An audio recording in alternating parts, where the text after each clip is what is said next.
Local বাড়ির store দেখুন,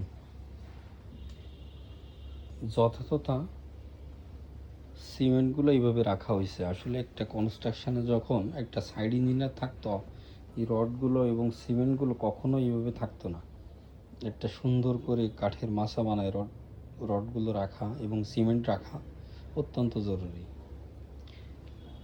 মাচি বানানো হয়েছে দেখেন, কিন্তু এখানে কোনোভাবেই সিমেন্ট রাখতে চায় না মিস্ত্রিরা। এই জন্য সাইট ইঞ্জিনিয়ার অনেক ভূমিকা পালন করে একটা প্রজেক্টের জন্য। এই রডগুলো জং ধরে দেখেন যত্র যত্র পড়ে আছে।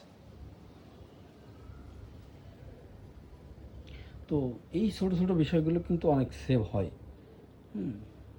এগুলো অনেক সেভ হয়, যার কারণে একটা বিল্ডিংয়ের যখন কাজ চলে, সেসব বিল্ডিংয়ে মনে করেন একটা ছাদ উঠতে 4 মাস সময় লাগলো, এটা 4 মাসে যদি একটা সাইট ইঞ্জিনিয়ার 10,000 টাকা করেও বেতন নেয়, 4-10 কে 40,000 টাকা, তার 40,000 টাকা থেকে ও আমার মনে হয় 2 থেকে 3 লাখ টাকা নর্মালি সেভ করে। তো এই জন্য বলবো যে অবশ্যই আপনারা